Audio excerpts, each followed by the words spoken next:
Salvation has come, but not as you'd hoped for. The fog ascends, his melt was war. The scream was heard, the righteous awakened, surrounding the hopeless, uncalling the pure. Ages of freedom, releasing the sinners. Cosmic fatality, souls swept away. Emptying systems, reducing the hated. The present, the pious, are answered each day. The fog stands, a kneel beneath his might. The titans have arrived. This is the dusk of the deepest night.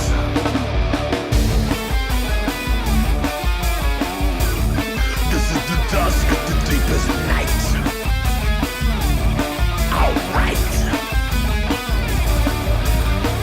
Temples filled with the lost and searching. The portal to infinity awaits. Boarding vessels to be taken to freedom. The sight will come and sweep you away. Refunds putrid, endless suffering to be carried to the Titan's breast. Deep in the maelstrom, we know the true song. We sing the far god's praises as we gestate. The far god stands, a kneel beneath his might. The Titans have arrived. This is the dusk of the deepest night. Alright. This is the dusk of the deepest night.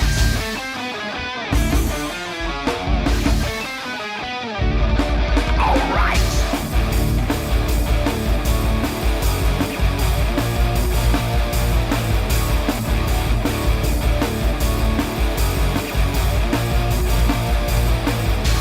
Wrapped in our pods, the far god changes our code. Weeping for redemption from this pitiful genetic woe. Anointed and entombed, we pray for his forgiveness. There will come a day when the servant will do his business.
She can be fast, she can be wild, she can make your head spin like an SLF on fire. She can be smooth, she can be fly, she can make your heart spin like a hurricane tonight. Mandalay, she blew my heart away, she's my Mandalay.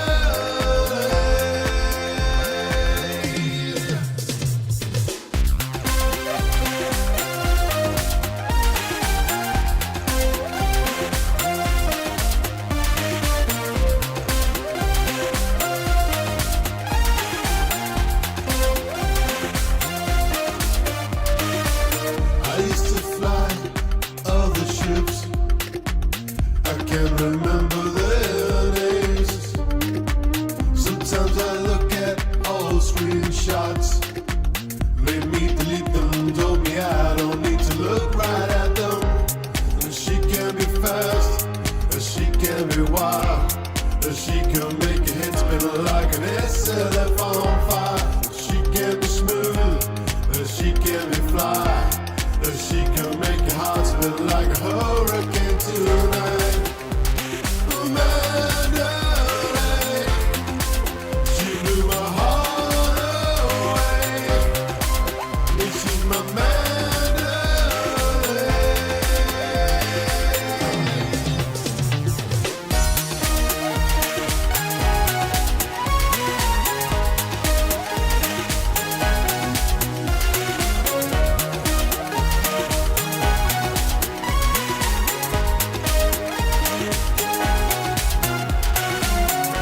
Since she's been here, there's no one else I hold dear. Just like a candle in the solar wind, we find a way and jump so far between. Now I'm so clear, there's no one else I can't hold dear. You light my way in the black of the night. You give me safety, and I feel alright. Mandalay, you blew my heart away. Yeah, you're my Mandalay.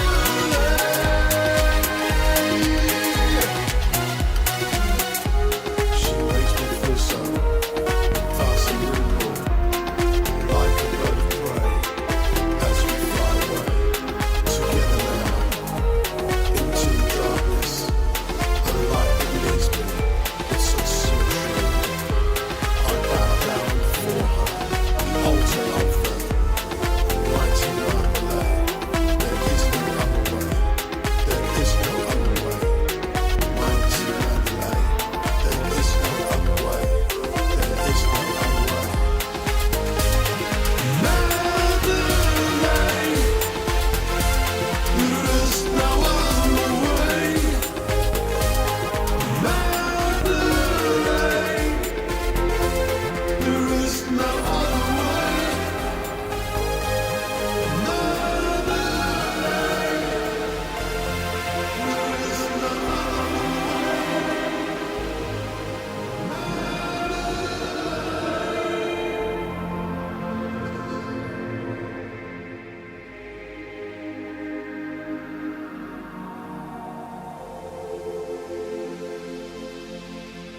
headed in this guy? Where did all our commanders go? We just sell them steel now and watch them go, go, go. Remember when this place was booming every day? Shimbo was full and no pirates in the way. Remember when this place was booming every day? All just sat and drank here. Now danger comes to play. La, la,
Hello and welcome to Lave Radio. Greetings and welcome to Lave Radio. Greetings, Commanders. Greetings, Commanders. The show that talks about the universe of Elite And the development of the computer game Elite 4, known as Elite Dangerous. and the fantastic community that surrounds it. Broadcast from the Orange Sidewinder and hosted by a vending machine technician. A place of nonsense and innuendo for forum dads. A self-contained podcast 2 hours long. Transmitting to every corner of the galaxy. It's even louder than me. The hottest show this side of Dizzo. The name of the place, Lave Radio. Lave Radio. Lave Radio. Lave Radio. Radio.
Greetings, Commanders, and welcome to episode 555 of Lave Radio, the show about the universe of Elite and the fantastic community that surrounds it.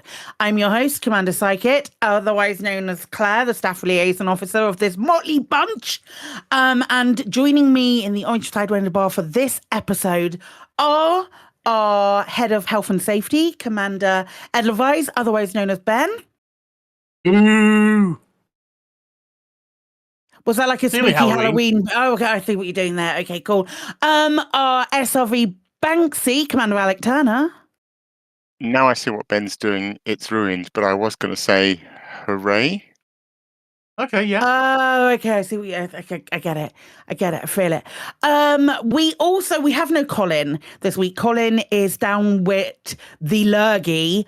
The old vid has hit him, so you're stuck with me this week, I'm afraid. But we've also got to the Chris Collective. We have the Chris Mark IV. Hello. And we have the Chris Mark V. Hello. Hey, excellent. Okay, if you wish, you can join us live. They are racing to the Orange Sidewinder bar as we speak to look out the window. But we'll be hanging out in open at the bar in Lave Station. If you can't get in game, you can also join the Twitch chat channel, which you can access through laveradio.com/live and clicking on live chat or going to twitch.tv/Lave Radio. We're also in other places over the old place. Let's go around the crew and find out what everyone's been up to this week. Let's start with Alec. I am desperately typing in chat because I forgot to have chat open. And there. Good. Right. Done. Yes. What have I been up to? Oh, I had a really good... I had a blinding night on Thursday. In fact, I think I might have drunk texted a few Discords. You may have done. It could have been worse, Alec. It could have been worse. Yeah, a mate of mine who he lives down in Brighton now, and he plays in a band just for a laugh, really. But they are signed to this record company called Blang. I think they've got a single out or something. But anyway, Blang Records did this really cool thing where they've released this compilation album of all the people on their label, or a bunch of people on their label. And each band basically does a cover of one of the other band's songs.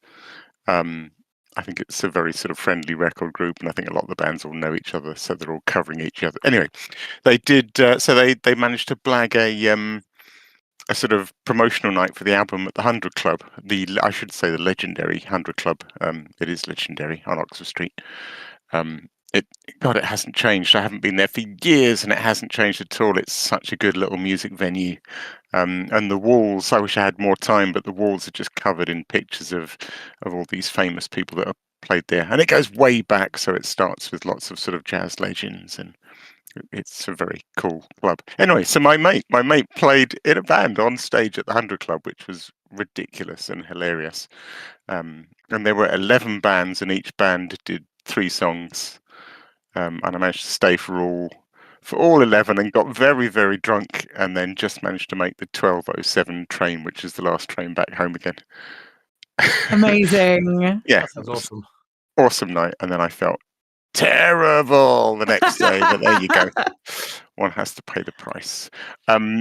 In game, I went and did the CG because I wanted that cargo rack. Mm-hmm. I think I did 5 Panther Clipper runs, so that was top 75 sorted. And then I went mining because I'd heard these rumors that if you did mining, actually I think you told me on last week's show, Claire, that if you did mining in the system that you got power play merits. Yeah, did you do it after Thursday? Well, so so I had a little bit of time left after my Panther Clipper run, and I did quite a few runs and got loads of merits and thought, this is brilliant. I'm going to do this all day tomorrow, and then tomorrow it wasn't happening. Okay. So, but I got some. I had a look today because I don't really do power play at the moment. I'm at a lofty level 26 in power play. Oh, amazing! Congratulations. But I have lots of care packages that I can't get rid of. I might have to do what you did. Just like chuck stuff. Go and sell it out the bartender. You'll at least make some money. Throw it on the floor, and then of course I went back to doing time trials because VR 24/7 keeps making new ones, and I feel the urge to go and test them. He's done a brilliant set actually. He's got his own colonization system. Oh, amazing! And there's all these time trials, ship and SRV, based around a sort of. It's a really one of those kind of, I guess, military. I think they're like Horizons bases, military Horizons bases, that are immediately hostile to any ship that goes anywhere near them. So when you're doing the SRV time trials around the place, it's really atmospheric because there's alarms going off the whole time, and there's the station is shooting ships in the skies above you, and so it's absolute carnage while you're racing around the base. So it's really good. Yeah, amazing, cool. Hey Ben, hey Ben, what have you been up to this week? What have I been up to? So nothing but lots. I'll start at the beginning and managing to spill coffee on my keyboard, which gradually meant it was losing the majority of its bottom row of keys. So yeah, that happened. Then in T'other Space Game, I found a whole bunch of drinks just lying on the floor. So I decided I'd put them into my spaceship on the table instead, because that's a far better place to have them. In this space game, I got into the top 75 as well, which, you know, and I had some fun with that. So I've got my new, bigger, better magic cargo rack. I've been playing some RimWorld. I've been playing some Spider-Man Remastered. I've been playing some Pokemon. And then I got very, very disappointed. I was wanting to go and see that Leonardo DiCaprio film that was out. I can't even remember the name of it, but yeah, the new one that was out. Yeah, it's very difficult to remember names. And I was like, I want to go and see that. It looks really good. And then I found out it was stopped showing at the cinema. And then I looked at what else was on the cinema. I was like, no, I don't really want to see any of that. That made me sad.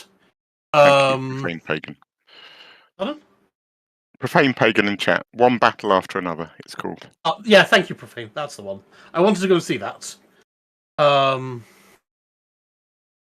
Then I went off and my keyboard fully died, and I replaced.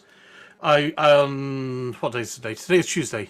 So on about midnight on Sunday night, I went off and replaced it with a Ecron keyboard thing, which is very different to my old keyboard. and I can't type anymore. My old keyboard, I had a whole load of keys on the left-hand side, and then I had my key keys.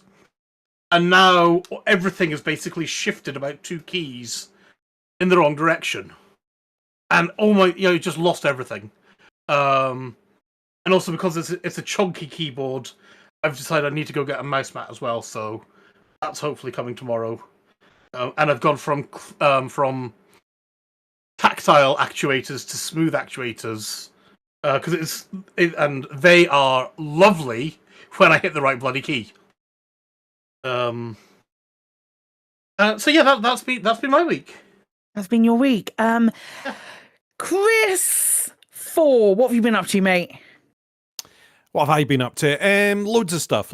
Ridiculously busy at the moment. A couple of fun things. Did go and see the new Frankenstein film on Friday night. So this is the one that's going to be popping up on Netflix very, very soon. Guillermo del Toro's Frankenstein.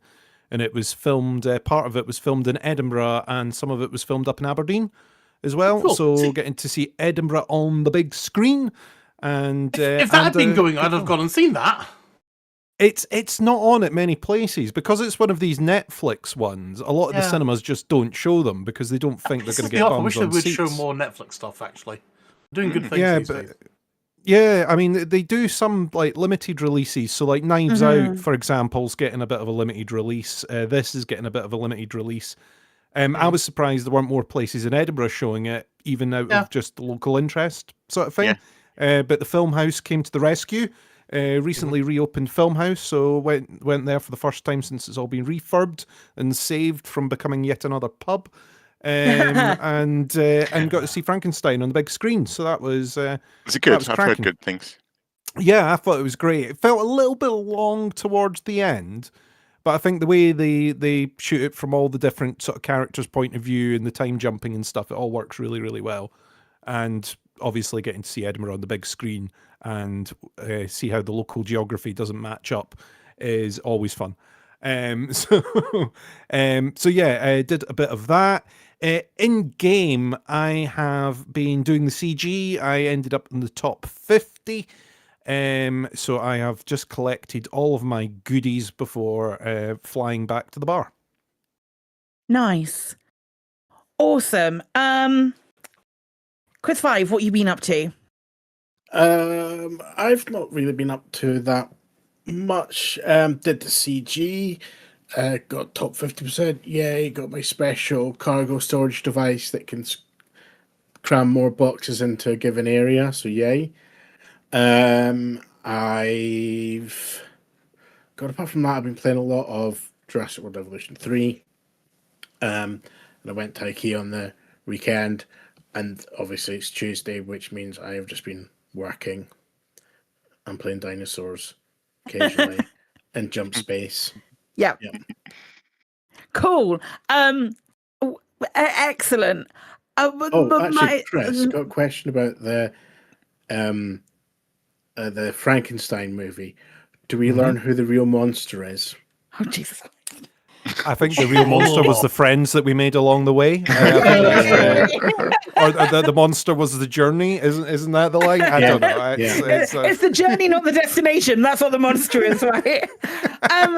Okay. What have I been up to? I have very similar. I've had a very similar week to Chris 5, if I'm completely honest. I haven't touched Elite since last Tuesday, since the show last week, because Jurassic had the release, and then Jurassic's brilliant, and I've been playing the shit out of that. It's an excellent game. I love it to pieces. Couple of other bits and pieces that I've been doing. There is a new game that's come out called Dispatch, which is from a lot of the people who made Telltale games like The Wolf Among Us and The Walking Dead from those people. It's a very Telltale game-esque kind of thing. It's been announced that they're working on a Critical Role game as well. But it's a Telltale game. You play a superhero, like an Iron Man figure who can no longer afford to keep up with the Iron Man suit, and now you work for this agency that dispatches superheroes, but you have a motley crew of ex-villains who you are trying to like turn around to be superheroes. It's incredibly well voice acted. It plays like 911 Dispatch in the gameplay of it. It's the first 2 episodes came out on Wednesday, and there's more coming out tomorrow, and it's like 2 episodes a week for 4 weeks. 30 quid game, really reasonable, really fun Telltale-esque game that I've been sort of missing. Is that a 30 quid for the entire game or 30 quid? Yeah, 30 quid for the entire game. 30 quid for the entire game. Cool, then. 30 quid an episode is ridiculous, and I wouldn't pay that. But yeah, no, it's an excellent little game. I've also been playing a lot of Jump Space. Jump Space in early access has done its October update, which has a Halloween event around it as well, and lots of new updates to the game. You can have what's it called? A heat sword. That is by no means at all a lightsaber. It is just a heat sword. It's a really fun game. I recommend checking that one out as well, because it's space and fun and arcadey. And also there's been a new expedition in No Man's Sky, which has been like a who's who of fun, cool things that has happened in the last sort of like 18 months to 2 years of No Man's Sky, like little tasters of stuff. So that's been really good as well. Lots of space games are doing really cool things at the moment. We're eating good tonight, and those things. I also went to IKEA with a full idea of buying something from IKEA. Chris and I spent a lot of money on a lot of wonderful things that we definitely needed. But did I pick up the things that I want? Did I bollocks? Did you get your meatballs? No. We did have lunch, but I'm not a big fan of the meatballs. But we went to we walked straight through the bit that I wanted, because you know how I make like all of the botanical Lego shit. I love Lego shit, and I make all of like the flowers in Lego.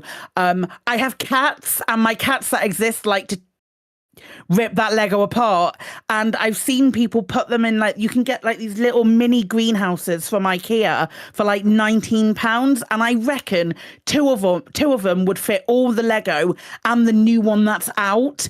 So I think if I get 2 of those, I'll be able to put all of my Lego botanicals in there, and I totally forgot to buy them, which was a good time and silly. We came back with a load of stuff that we really needed and was great, but I forgot to buy the things I actually went there for. Never mind.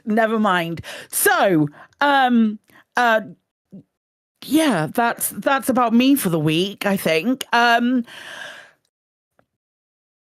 So as far as development news, we should move on to, really, I think, if we're there now. What have the devs said this week, Claire? Well, not a lot. We've not... Most of the devs, I should imagine, or most of like the community management has been around Jurassic World Evolution, because it's still so new and still so out. There's like all of my TikTok is just full of Jurassic and World Evolution. It was on the main page on Steam. It's everywhere. So they have been posting on the forums. Well, we'll get onto that when we talk about in-game events. They have been posting on the forums. They have been replying to people still. But that's kind of it. Hey, Alec, what have the community been up to? Touche. And now, to the community coroner.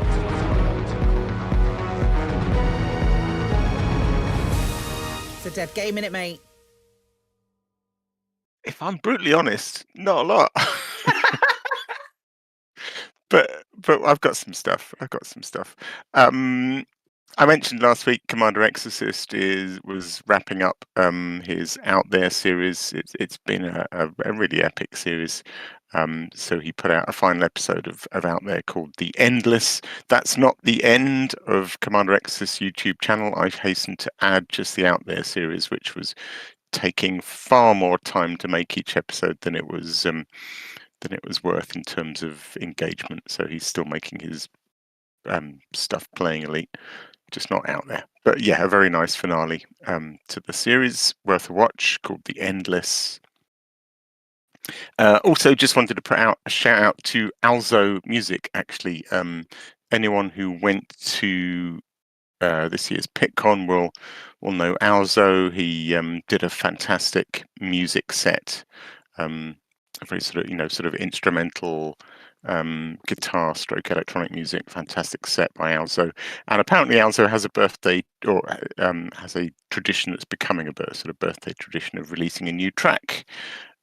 So he's put out a video called Alzo 40 #5 by Alzo Music, which is his new his latest track that he's put out on his birthday. He says, it's become a bit of a yearly tradition for me to release something new on the day. This one leans ambient and reflective, built around guitars, synths and orchestra, with a few late night textures mixed in. It's good stuff. I haven't listened to it yet, but I'm sure it'll be blinding. I'll go and listen to that after this. And then the other thing, I just got a little bunch of videos to shout out is, so I mentioned Distant Worlds 3 now have a podcast last week, which is fortnightly. I got a chance to listen to that. It's about 2 hours long. It was a bit rambling, but it was fine because it was their very first podcast, and they were just introducing people and finding their feet, and they had various people from DW3 come on and sort of introduce themselves. They talked a fair bit about the colonization effort, and it was quite interesting hearing about the organization behind that. It was really quite a logistical sort of marvel, actually, the way they pulled all that together. So there's some good stuff if you're interested in that. And the next episode is going to be more focused. It's going to be about the tech, I think, behind the website that's going with Distant Worlds 3. And this stuff they've got to do with the kind of Elite Dangerous adventure type stuff where they've got an ongoing narrative that you can... Yeah. Anyway, yeah. So next week, the next one should be really, really interesting about the tech behind that.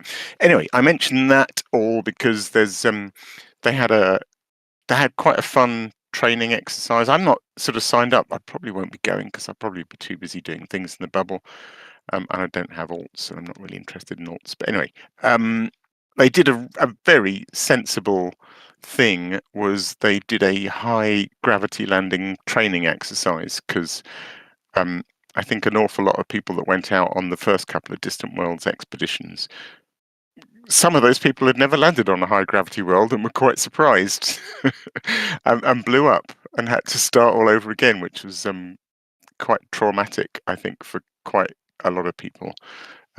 So they did a high G landing training exercise just to get people used to what that was like.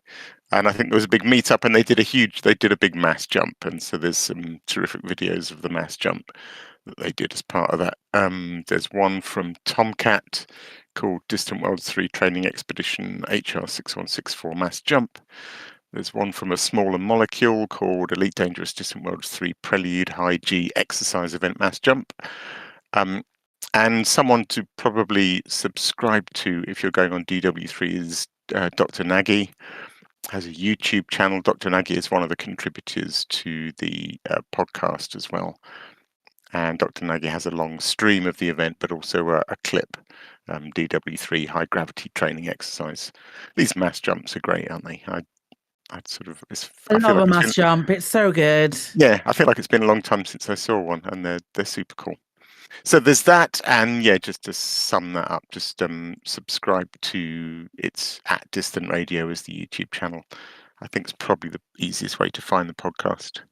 I'm sure there's other places as well. That's about it for this week.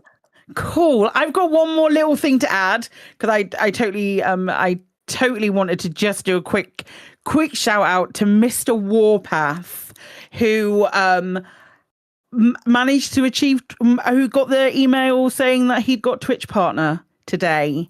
Awesome. And big shout out to him. If you're not following Mr. Warpath, please go and do. He's very knowledgeable, very fun streamer. So please go and check him out because he is great. But yeah, links to all of this in the show notes. And if you do have a community event taking place soon and would like for us to shout out about it across the airwaves, please let us know. You can let us know on Blue Sky, Twitter, in Discord. Just collar me or Alec at any given opportunity, or you can email info@laveradio.com. Don't come by our houses though, because that's kind of weird. In-game events. Alex probably just like wandering around London somewhere. I imagine you just run into him at any point. Staggering around outside the 100 Club. Yeah, yeah, exactly. Any night of the exactly. week. Okay, so in-game events, what's happened this week? Actually, kind of a bit, really. So we have had on Thursday the 23rd, we had a megaship movement sparking the HIP 87621 speculation that came out. So there have been, thank you for clarifying for me, but there have been 12 new megaships that have been discovered within the area of HIP 87621, one each belonging to each power. And that happened on Thursday. These new megaships appeared. There was a little bit of extended downtime on Thursday. Am I right in saying that? Like an extra hour or so last Thursday?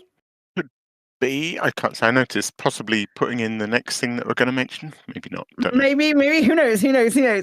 And then, so people could go and walk around and take a look at those, and it was all a good time. And then on Tuesday the 28th, which effectively the CG result.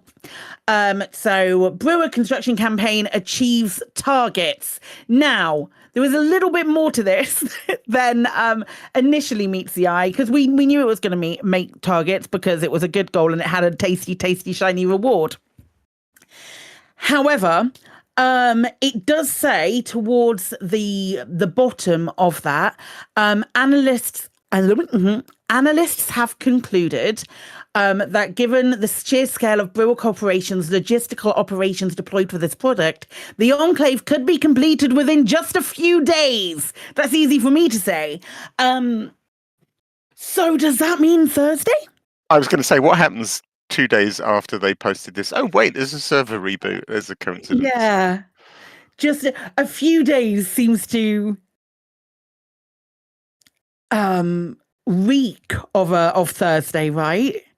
Yeah. Oh, let's not get too excited, because we've been saying it's going to be Thursday for the last month or so. It seems, depending on what is going to happen next, it does seem slightly. I'd be slightly surprised if it was a big thing, because it will eclipse the Halloween event that they've literally just dropped and we're just about to talk about. Yeah. But, to release something big 2 days after you've done a thing, I don't know. The timing of this whole Terry Tora thing seems really off. Anyway, It feels like a bag drop. It genuinely started feels like way too early, and then proper fumble. Because it's also that there's no there was nothing measurable, so we couldn't go, okay, so the megaships are jumping every this time, or they're jumping every now. I've talked about this before, but it's nice to have a way to measure it so you can predict when these things are going to meet up and that kind of stuff. And I don't know.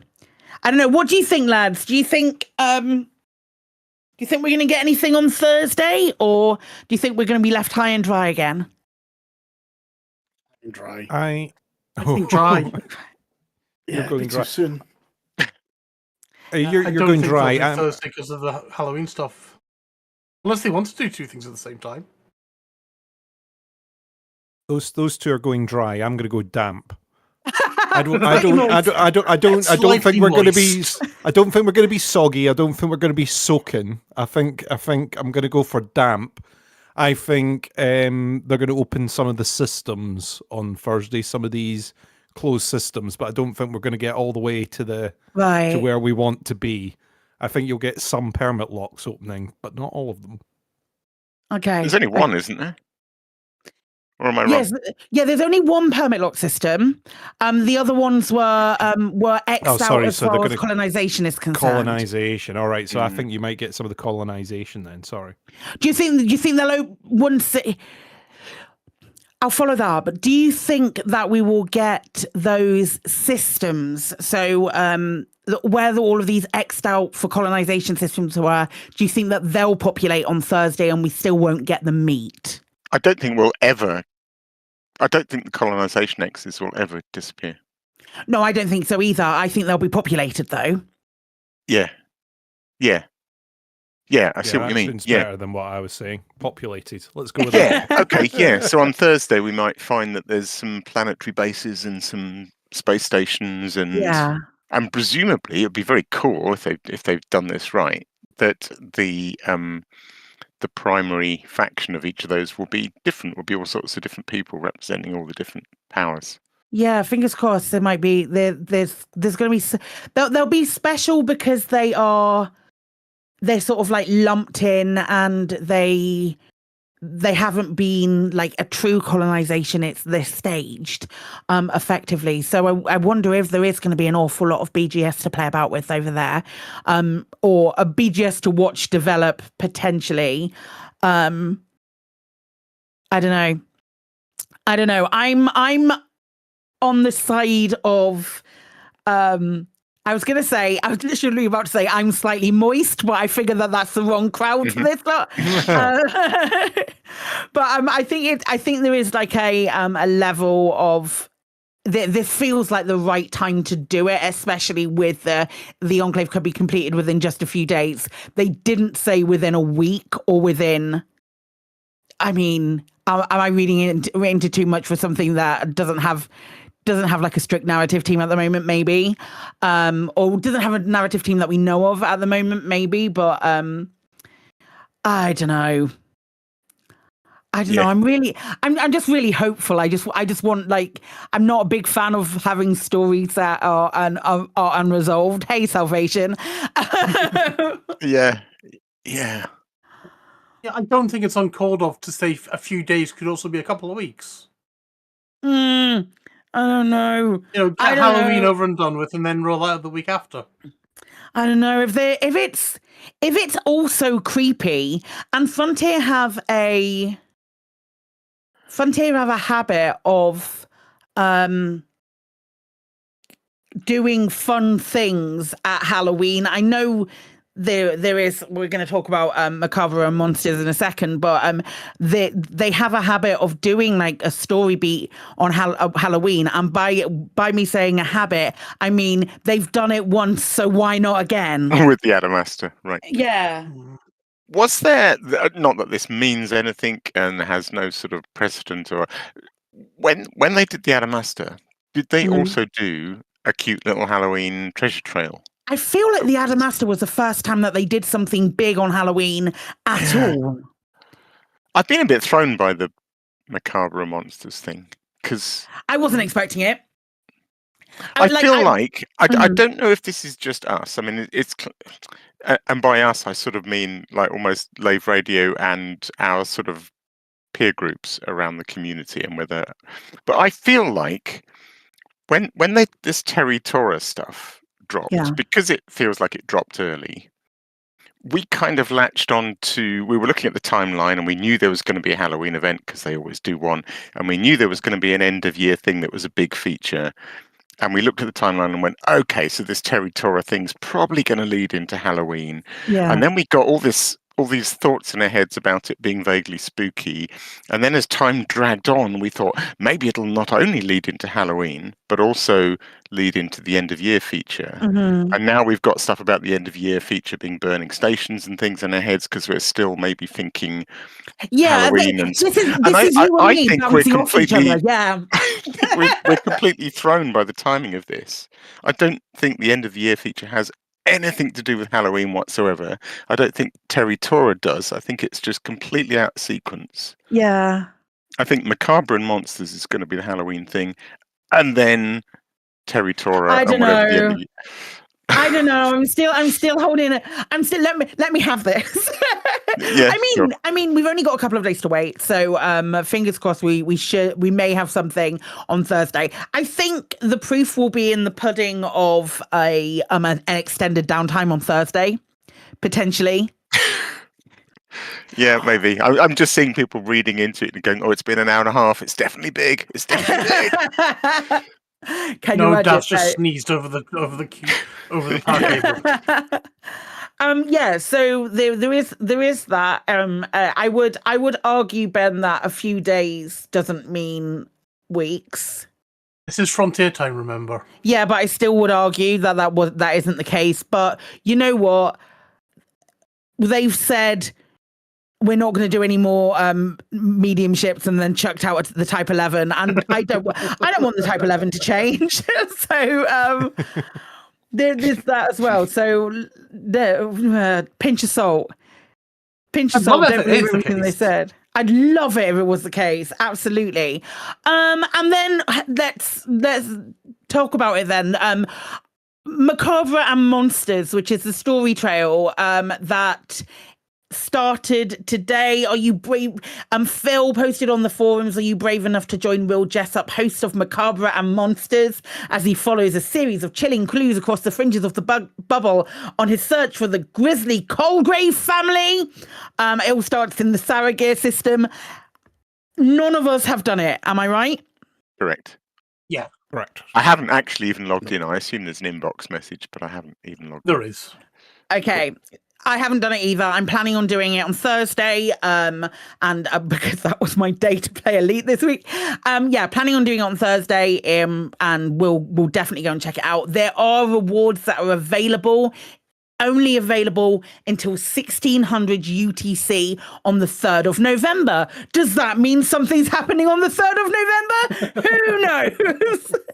Or maybe on the 4th of November. Will Jessup before, by the way? I don't know. I would have to hit up my lore guy, Katie, to see if I was just going to say, Paige and Katie, could you? I think she's out at the moment. Yes, of course. She's not at the 100 Club, is she? No. I'm very quickly just going to do a quick search on the Drinky Bird site. No results in the body. So I'm assuming no. I'm assuming we haven't heard from him yet, but if anybody else has heard from him before. So there's a couple of clues. There's a couple of very relatively simple puzzles to solve as well. But yeah, there's that, and there are rewards that you can get at the end of it. The rewards they've posted some paint job pictures. Mm-hmm.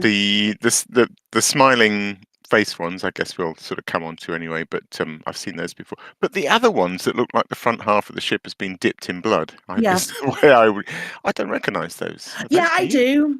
Okay. They did purple ones for Twitch drops one year.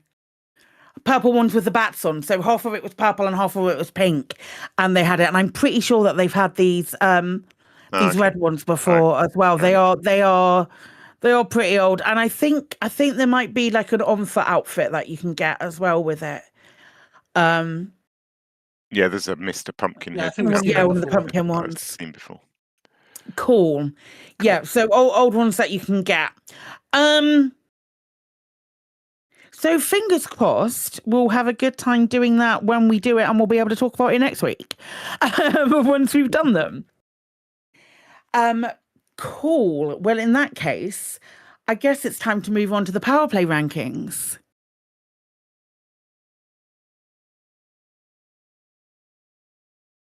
Do I have Power Play rankings, Toons? Yay! In 12, losing a system is Betrayus with 655. In 11, we have Torval, who has gained 9 systems for a total of 697. Delane has gained 0 systems. He's lost 0 systems too, and maintains their total of 728. Winters, the biggest raiser of systems this week is in ninth, having gained 18 systems for 807. It's not enough for them to catch up with Antal, who has gained 4 systems and with 998. Antal is behind Kanan in 7th, who is now in quadruple digits with 1,010 systems, having gained 14. Archer follows that up in 6th, having gained 6 systems with a total of 1,063. Then it is Yuri Grom, who has gained 2 systems for a total of 1,256. Then it's Lee LYR, who has gained 8 systems for a total of 1,331 in 4th. In 3, Arissa, who has gained 12 systems. Colin's obviously been putting the work in this week, and has a total of 1,676. In 2nd, Marn, who has gained 8 systems for a total of 1,735. And as always, your people's princess, she ain't my princess, Aisling Duval, has gained 9 systems for a total of 2,065. No movers, but that is your Power Play rankings this week. No movers. Kane is accelerating away from Antel, though, I think. I'm noticing. I don't know. Of quad digits, though. That's cool. Chris? Is there anything that's going to shake this up at the top, do you think? No. Is there anything that's going to move these around? No, not for Aisling, I don't think. She's what? 330 systems ahead of... 330 ahead of anyone else, I think. Big. Yeah. It would need to be a mass plague or something. Yeah. I really don't know what you do. You'd have to. I feel like it would be everyone else would have to go with one guy, probably Marn, and go and go up to Aisling. But I don't know. I need a propaganda campaign to make all the Aisling supporters leave. I'm just thinking, can we get some voter fraud going? Voter fraud. Fake news, that kind of thing.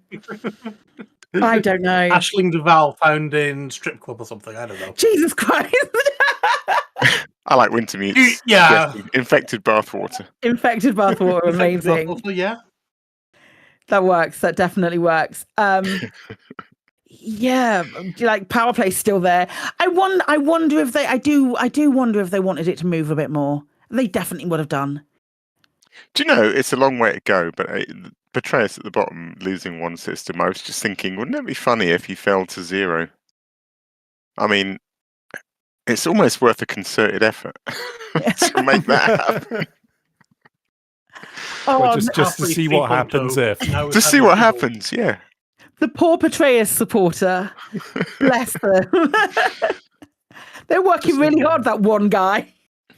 Just a database somewhere would implode, wouldn't it? I think that would be it. Hashtag tank Betrayus. No, hashtag divide by 0. Let's all see what happens if we can get Betrayus to 0 systems. I do like it as an idea. Like, if Betrayus has 0 systems, what happens? Does he just not exist anymore? I'd love that. Wasn't the talk about swapping somebody out for somebody else? Did that happen? Well, we got Kane. Did somebody Kane leave came in to give us Kane? I feel like somebody did. No, somebody didn't leave to give us Kane because we only had one Alliance guy. But I want to say Archer. Archer was swapped with someone. Except not. No, sorry. Archer came in from Hudson. Yeah, Archer was Hudson's replacement. Okay, so Archer was Hudson. Yeah. So people who support Archer are previous Hudson supporters. Kane was brand new because it was only one Alliance. Yeah. Only one Alliance person when they did the Power Play overhaul. Yeah, We've I never think had that's anybody right. go down to 0, No. kicked out, and swapped out. No, but if you really, really concentrate, Patreus is at 655 at the moment. So it would only take you a little while. Maybe the servers would still be up. We'll have to see. Aside from that, I think it's that time of the week again. Store alert! In the bi-weekly newsletter, here come paint jobs for your art. In the bi-weekly newsletter, here come paint jobs for your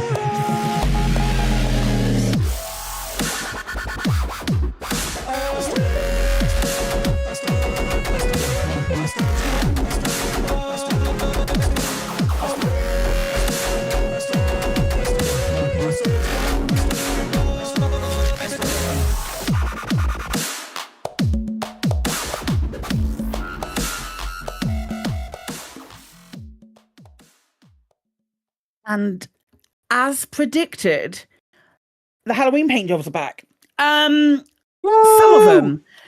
of them. We've got some new shit, lads. We've got some new stuff that have come in. The Spectrix, which reading it makes me think of Huntrix, and then I'm right back there. But we've got Spectrix for all of the new, not the Panther Clipper, but the new ships. So Cobra Mark 5 Spectrix, orange, red, purple, green, blue, and white. Python in the same colours. Type 8 in the same colours. Corsair in the same colours, Mandalay in the same colours, and the Type 11. I do know why it's not going to be on the Panther Clipper, probably because that bottom row of teeth didn't work on the Panther Clipper because it's all black. Maybe that was where they drew the line. But on everything, I was going to say because it doesn't work. It doesn't work very well on the Type 11 either. But they've managed to jam it in front. Yeah. Because the Type 11 that kind of has a black line as well. Yeah, it does. That's true. Well, I don't know why. I but never it's not saw it available. as a jar of teeth. You never saw it as teeth? No, Ben, are you okay? To me it looked like chili peppers. Now chili peppers. now I can't unsee that. I see what you mean. Anyway, it's teeth. And yeah, they're 6,000 arcs each. They're not bad. They're not bad. I like the orange one. The orange one's really cool. The orange one on the Mandalay, I think, looks pretty awesome, actually. I am in love with the purple one on the Mandalay. The one on the beak as well is good. Yeah. They do look really nice. They do look really, really, really nice. There is also a sale on for a lot of the older ship skins. So the little pumpkin faces, the malevolent nightmare, which are the big faces, and all of the suits as well. So the ectoplasm, the ones where it looks like you've been hit by a spaff cannon, and the skeleton suits, and then the pumpkin heads. All of those good things are all available. There is also the Perilous Pumpkin decal, which is the pumpkin head decal, which is currently the best price of free in the store. So go and grab that now. We don't know how long these are going to stay for. Probably, I would guess, maybe until November the 4th, if everything is in line. But yeah, the Perilous Pumpkin decal is available. What I will add is that we have none of the bobbleheads. There's no other decals, I don't think, other than that Perilous Pumpkin, because there were there was a bat one and things, wasn't there? There was a bat, a claw mark, a spider. I know because I have them all because I love them, and the pumpkin. And I think there might have been one more on top of that, but a smiley face, like the smiley face on the onion head grin? isn't a. There might have been. So it was just like a kind of like a grin. That glows in the dark. Maybe I don't know. I can't remember. Thanks for saying there was a witch. Oh yeah, there was a witch. Yeah, there was a witch. You're right. I've definitely got that. And then there's all of the bobbleheads as well. So the bat, the skull, the other skull, awesome. The pumpkin, the I've said the bat. We haven't got also the 3 sugar skulls, the pumpkin lights, the Day of the Dead lights as well. Yeah, the Hag's Head. I mentioned the claw marks, but the Hag's Head was one as well. That I think that's the witch, but like none of those are there, and I find that really strange. Yeah, surely those must be coming. I mean, I hope so. guys, you have a 1 a year opportunity to sell these. It's now. Sell them. Yeah. What are you doing? You know what they should have brought back for sale to do with Halloween? The Year of the Tiger suit cosmetic. Yes. Oh God, I would love that helmet. Yep, because that's the closest thing to, like a fancy dress costume. Mm-hmm. Oh, it's amazing. Every time I see Ghost Giraffe, I think, God damn it! Why didn't I buy that flipping helmet? It's awesome. Because it's never been. It only came out once, didn't it? They've never done it again. Mm-hmm. That's annoying. I'd love it if they did do like the year of the whatever every year. Frankly, Yeah, absolutely. It's a lot of work. Yeah. I imagine it's a lot of work for the art team, but I have that skull, that blue skull, not the smaller one, but the big blue skull I have on my on every ship. All year round. I love it so much. It's one of my favorites. And I always this time of year get out all of the other ones. And I get so many people asking me, oh, when did you get that? Where did you get that? And this whole year I've been going, oh, come Halloween, you'll be able to get it. And it's not there. I feel hard done to. I feel like I've lied. But they're really good. They're really good ones. I don't understand why they haven't done it. But these Spectrix ones on the new ships, it's nice to see new paint jobs on the new ship for like special occasions. Yeah. Yeah. I love that these are emissive as well. They're very cool. They're good for screenshots. Yeah, you're modelling the Mandalay, aren't you? Yes, I am modelling the Mandalay today. Yeah, it looks cool. It is so nice. It's it's been a while since I've seen a paint job. I've been like, yeah, I want that. Yeah. And I had to get it for the Mandalay, and I had to get it for the for Captain Corsair. Corsair. Yeah. Cool. It was like, yeah, that's just that's sexy. And frankly, as I said in our Discord, you shove that on the Corsair, and it looks exactly like the Fiery Phoenix from Battle of the Planets. It was like that orange and the reds and the mwah. Does it have looking at it? Are the tips of the little wing bits? Are they look like they've been dip dyed? I'm not sure. I've got aglets. No, I've got winglets on my ship. But I know if I flip around, I know the back. If you look at the underside of I assume all the ship, but I know my ship. The back of it is like it's mostly orange, but then you've got black bits at the edges. Right. And I was meaning the Corsair and not the Mandalay. The Corsair looks like the little. I don't have a Corsair to hand. I could go. That's all right. It's all right. Don't worry about it. It looks like the little side pods. Yeah, sure. We'll go with that. The little pointy side pods that they've been dip dyed. Pointy wingy uppy bitties. Yeah, they look like they've been dip dyed, and I thought that was pretty cool. Yeah, I'm gonna get the purple one for the Mandalay because I will buy any pinky purple skin for a Mandalay. I love that electric blue as well. They're Moorish, aren't they, Ben? You're getting tempted. I'm more than tempted, which is annoying. Shame they couldn't lean into their holographic and have the teeth actually go chomp chomp. Yeah. Oh man, that would have been. No, I was hoping. I really was hoping these were going to be adding into the hologram. I really was because that would work. That would work. You could if they animated like the spaff bits on them, for example. Yeah. Oh yeah. No, that would be really cool because they've got like the little amazing. the outburst bits, aren't they? I hear reports of them not looking particularly good with the with some of the ship kits because the ship kit remain sort of like the bog standard color and hide a lot of it. So yeah, that's always an issue. That, just a forewarning, I guess. But yeah, disappointed there's zero bobbleheads at all in this. But yeah, we've got free pumpkin decals, so it swings and roundabouts. I think what we'll do is we will take a bit of a break now, and when we come back, we'll move on to our main discussion. Yay!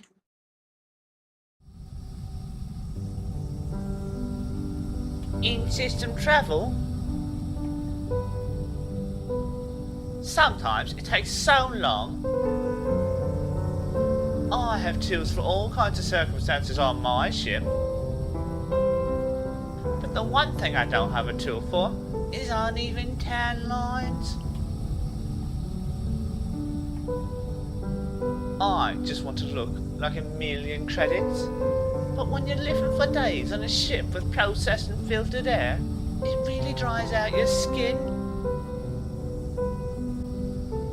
I use Better Hope Goldening Tan Cream. It just boosts your confidence. I don't believe that beauty is only skin deep, but now I really do look like a million credits. Even my friends mistook me for a genuine gold skin. Jameson and James. Upgrades and services for your body. He was a space pirate with quirky habits. Hi. Most people find me quirky. I don't eat in front of people. She was a busy space liner captain with no time for love. I've got 50 passengers to take on a space whale watching tour. I don't have time for dating. But when fate throws them together, the result is pretty inevitable. You're like no man I've ever met. Forget my job, ship and crew. Where should we go for a date? It better not be a restaurant. From Signian Dreams Entertainments comes a new total immersion experience. It was incredible. I just put on the headset and it's like I was there, in the story. Using Signian Dreams' patented Dreamwear immersion headsets, you'll feel the love. It were like I could feel everything that plucky ship captain were feeling. You'll feel the passion. Let's just say, when they got off, I got off. You'll feel everything. Did you enjoy your meal? Oop. I don't think I should have had that raw seafood.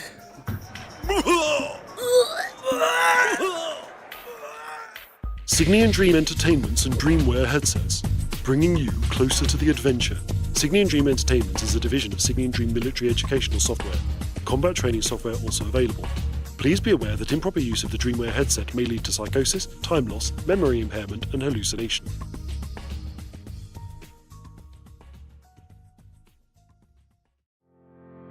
Have you been affected by Azimuth Biotech's provocation of the Fargoid menace? At Turner & Fig, we're ready to pursue claims against Azimuth Biotech as part of our class action lawsuit. My son has started worshipping the Thargoid god and keeps bringing home human sacrifices.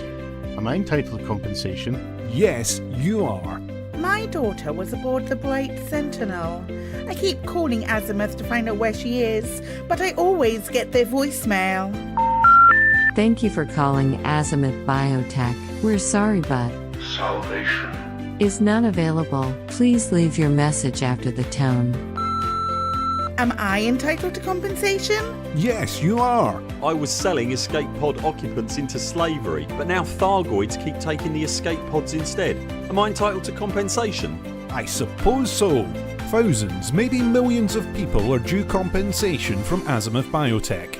Contact us today.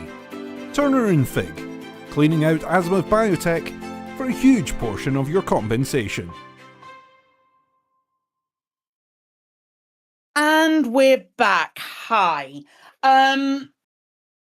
So Chris and I were having a conversation the other day, and Chris, like in our home, when we talk about Elite during our day-to-day in our domestic lives, my husband turned to me and he said, hello. No, okay, great. Cool. He said he had a topic that he wanted to bring up on Lave, and I am opening the floor to you, my love. So we've seen kind of recently that power play's been used as a mechanism to drive forward story beats in the Elite Dangerous galaxy. So you've seen it with, I suppose the most recent one with the Territoris stuff, that the professor's like, oh, go and sign up for power play. The power play superpowers are doing stuff around the system. We've now seen all these new, superpowers, or whatever you want to call them, mega ships appear, including a rather strangely one named by Nikita Kane, but I'm gonna kind of put that down to maybe ignorance about that name, but we'll move on past that. And so, just wonder what people think about the power play mechanism potentially being used as a way to drive forward narrative in the game. Are people for it, against it, that sort of thing?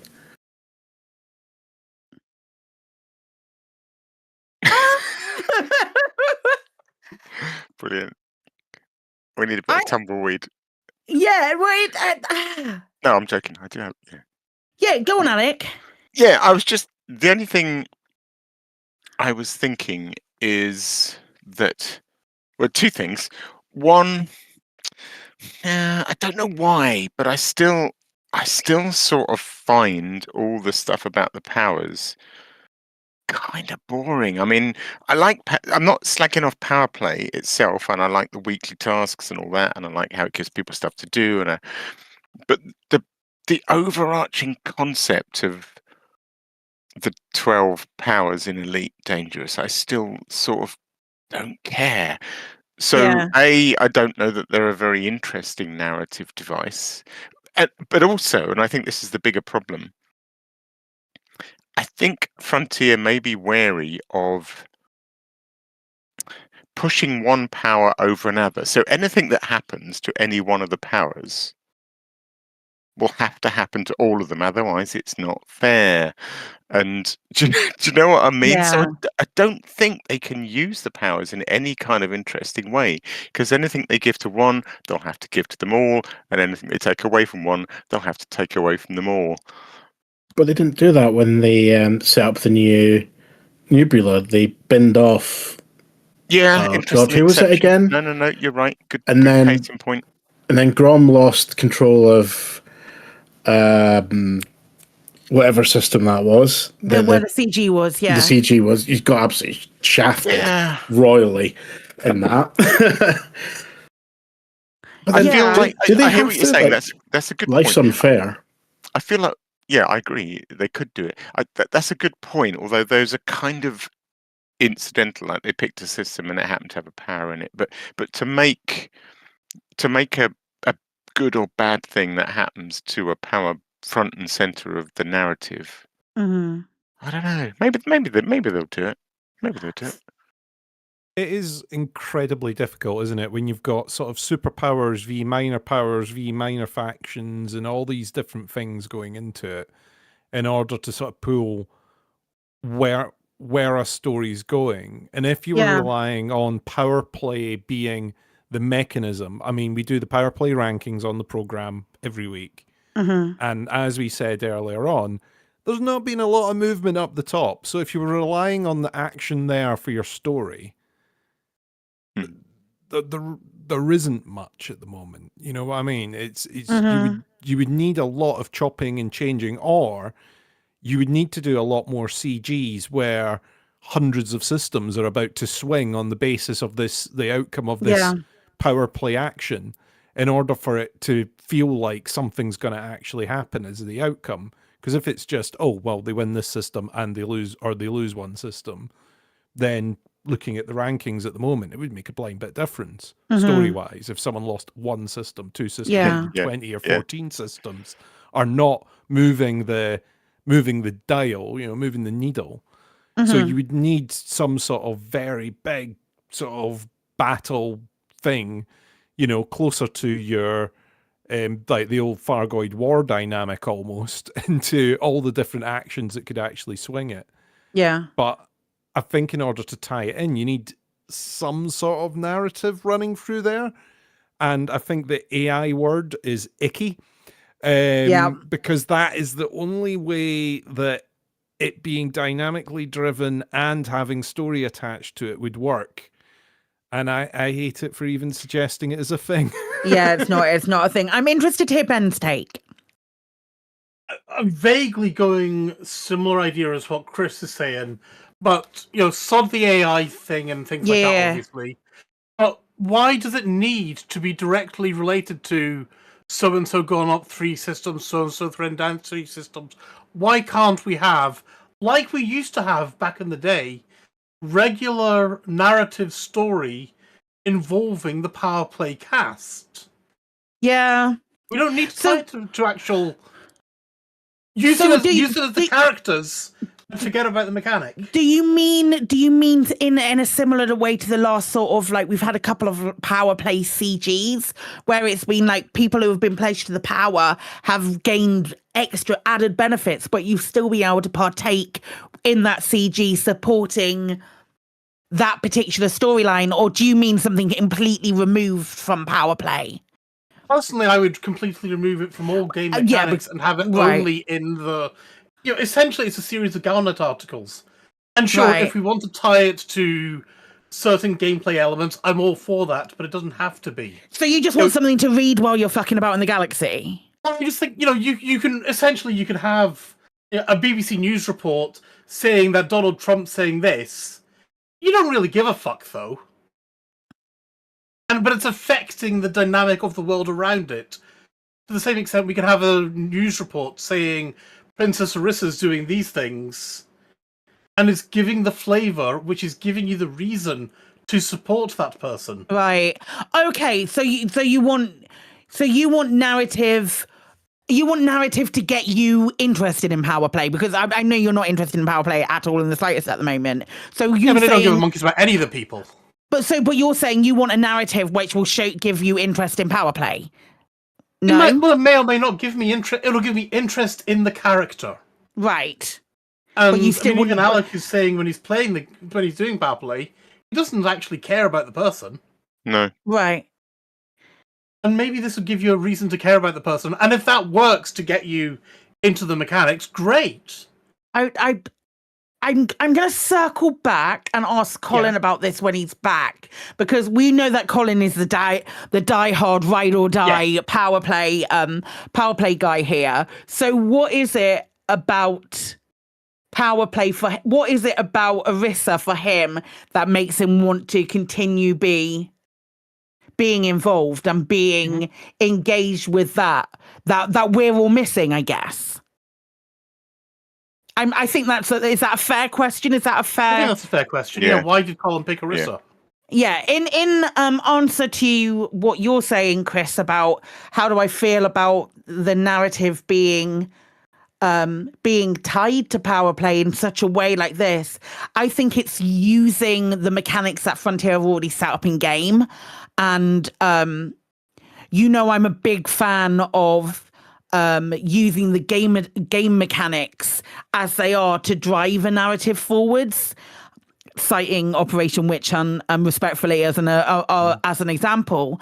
But that's where I sit. And if Frontier are now encouraging us to engage with these things that they've put in the game by adding them to the game mechanics, such with the example of the HIP 87621 system, I think that's only a good thing to try and get maybe refreshed player engagement within power play, potentially.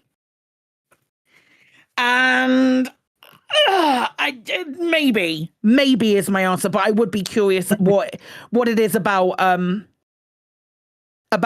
I picked Kane because a lot of my mates picked Kane and she was brand new. That was my only reason for picking Kane. I honestly can't remember why I picked Antel. Yeah, I thought you picked Antel because basically to be contrary was my opinion. No, I don't think it was as interesting as that. I honestly can't remember. Did I? Okay. Do you know, I might have actually sat down and read all the different ethoses and thought, oh, let's try and do this properly. Who do I sort of not hate? Like? Yeah. Who do I hate the least? Okay. read the party political pamphlet and made your pick. It's difficult, isn't it? Because like I kind of come down on my commander being pretty independent and running about and doing things, but in the elite universe, we have quite a lot of autonomy to befriend all superpowers up to the major ranks. And power play is one of the few areas where once you're in with one, you're an enemy to all, kind of thing. Yeah. It's interesting that's the only place where that's deployed.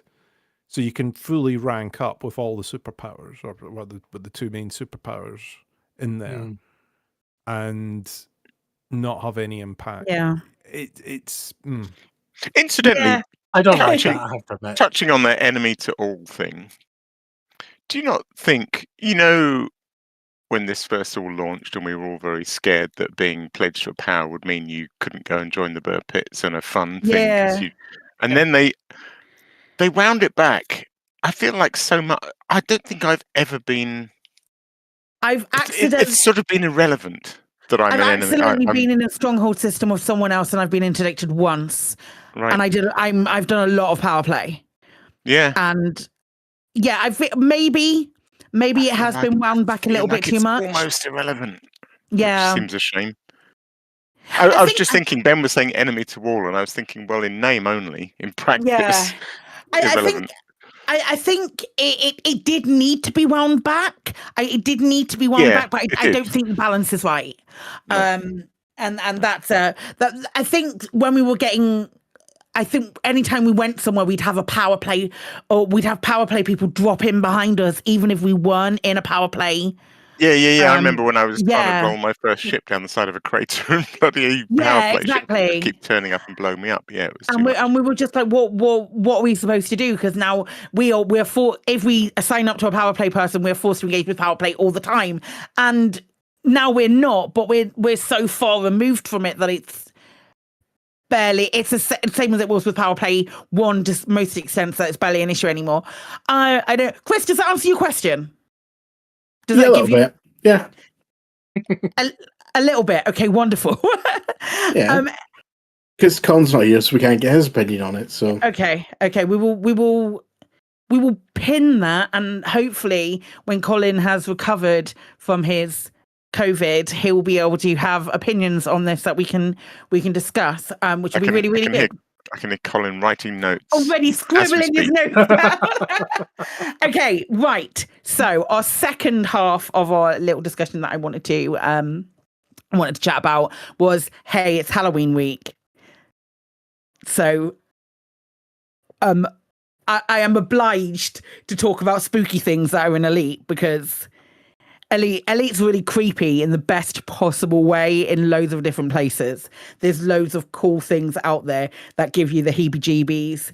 And I asked it as part of the question of the week, but I also wanted to know what your guys' opinion of like spooky things in Elite were, and if you had any.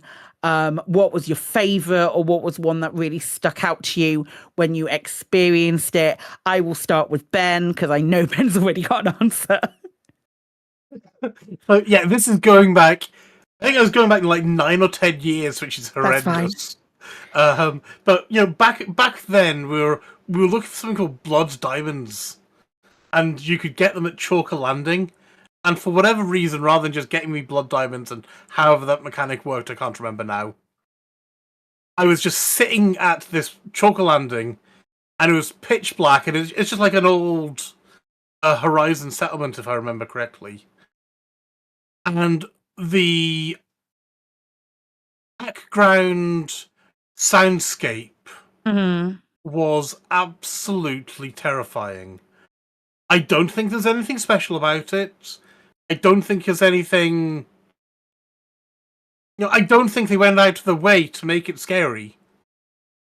But I was just sitting there in the dark in my spaceship, hearing these clicks and creaks and moans coming from all around me. And it was amazing, and it was terrifying. Yeah, I remember you talking about that. Yeah, yeah, that's very cool. That's very cool.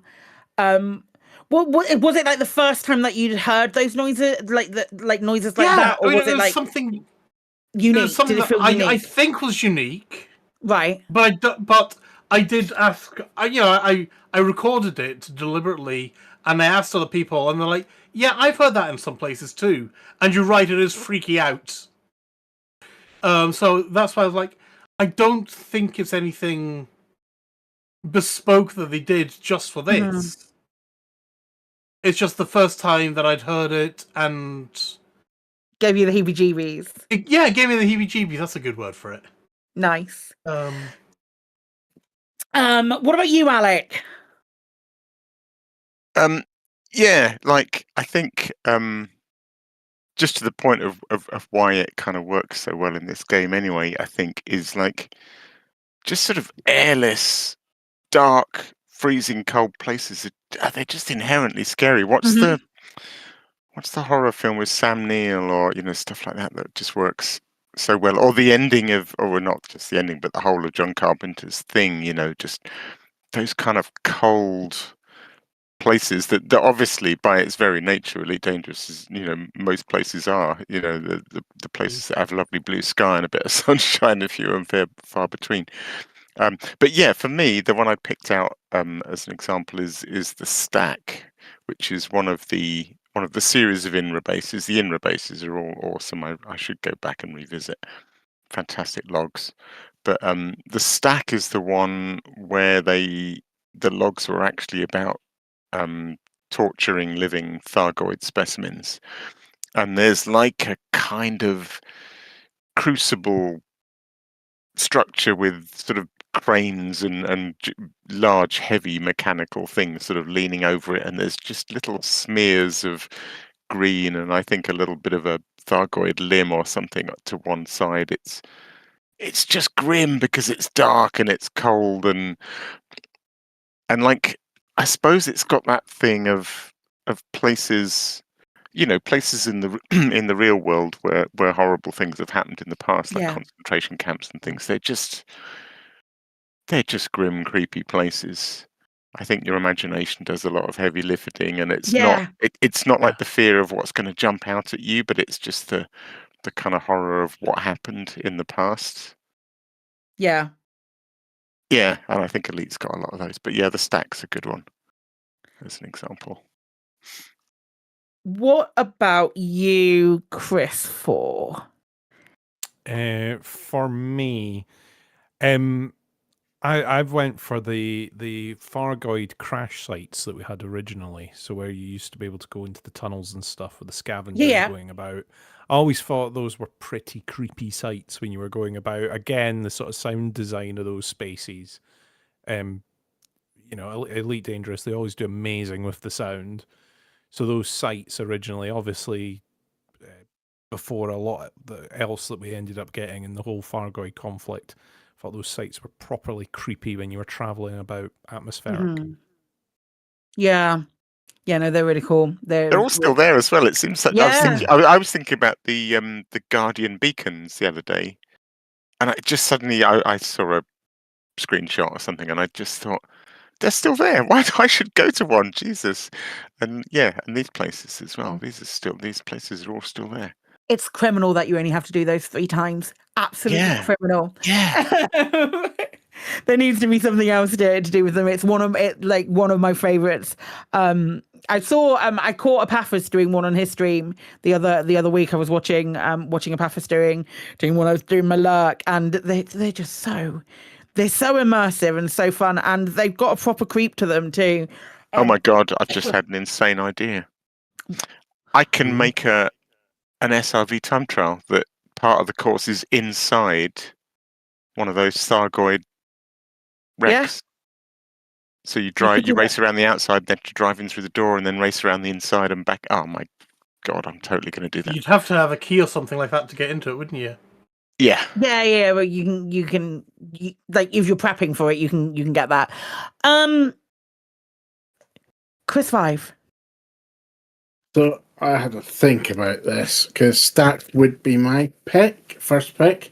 But since that's picked, I should run backup, which is Holloway Bioscience Research Facility 15. The spiders! Yeah, because they got attacked by spiders, spooders, and eaten up. And then the what you call them? The Phagos clan turned up and went, you can eat buffet. They did. All you can eat buffet. What would win in a fight? A Phagos clan or the spooders? So those spiders were like spiders, but they had mouths like moray eels. Is it moray eel or a moray? Lampreys, that's it. And we're white, completely white. They're completely white with mouths like a lamprey and like out of nightmare fuel. Yeah. Legitimate nightmare fuel. That was the one where I did the sound. I've got a YouTube video. I'll post it probably on the socials because I got a couple of lads together. You were in it, Chris. Husband Chris, were in doing the voices for it because it was a quiet one. It was really fun. It's a really fun one. It's one of mine. My actual favorite,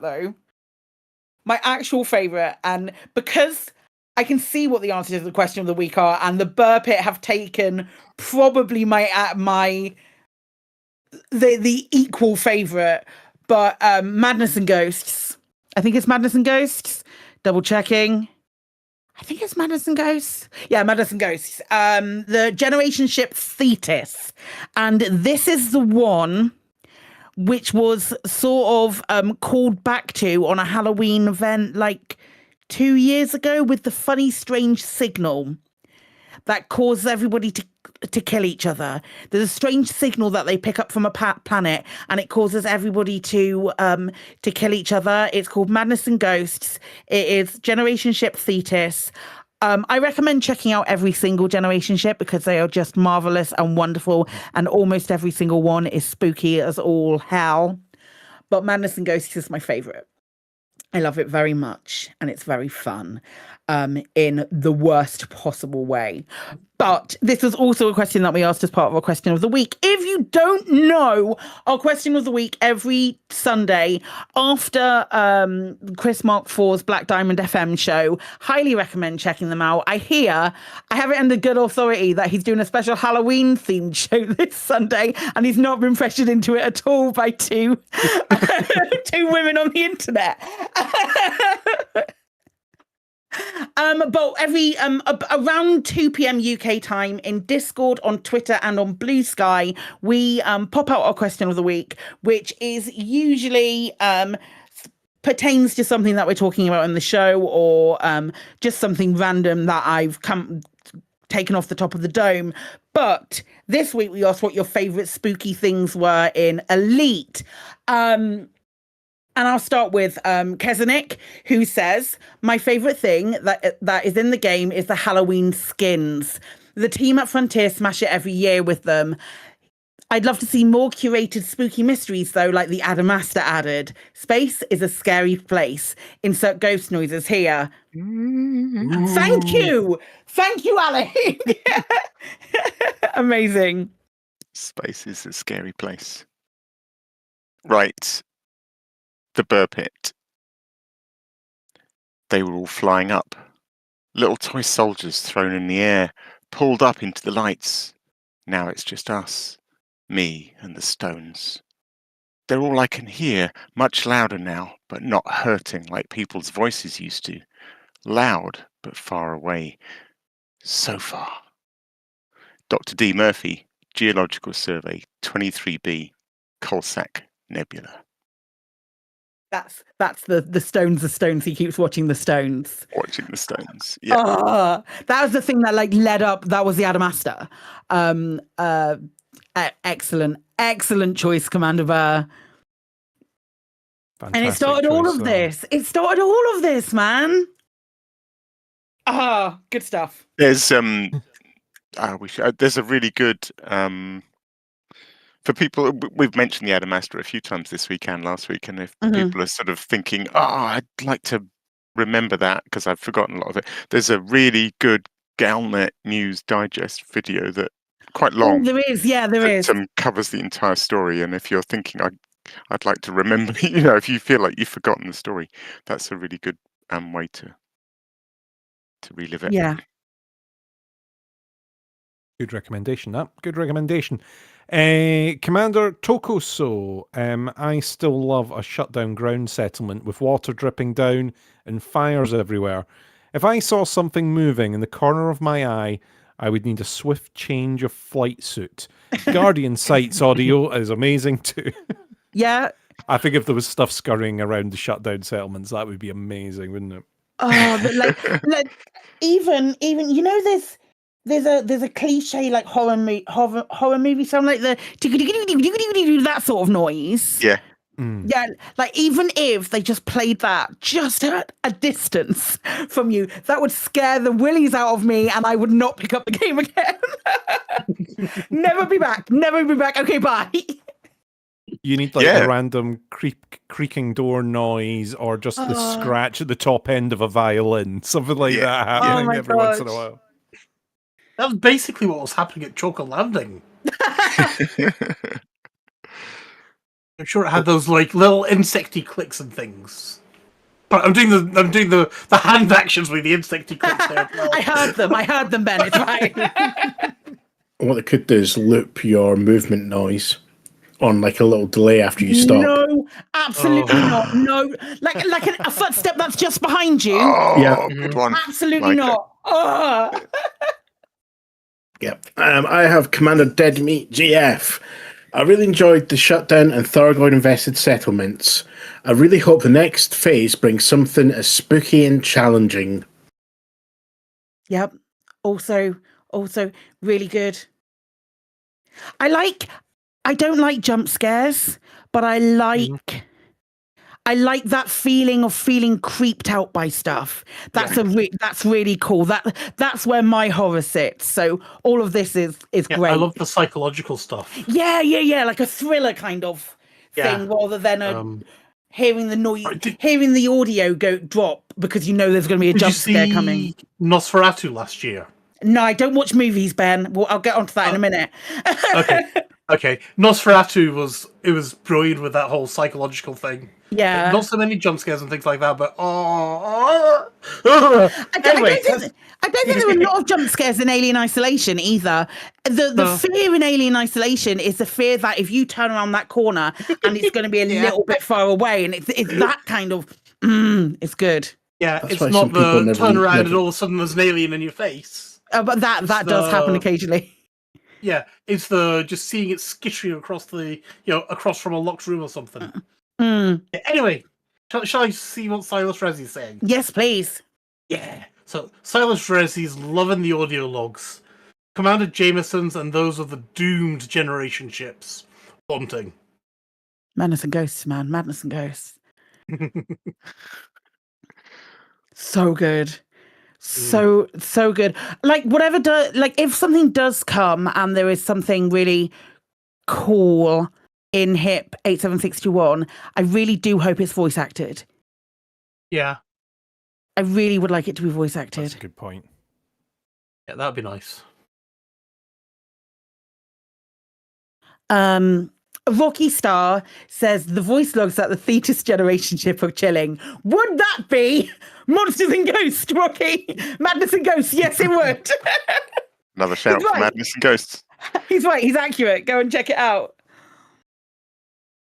Somebody else might say this, but I've just remembered the voice logs from the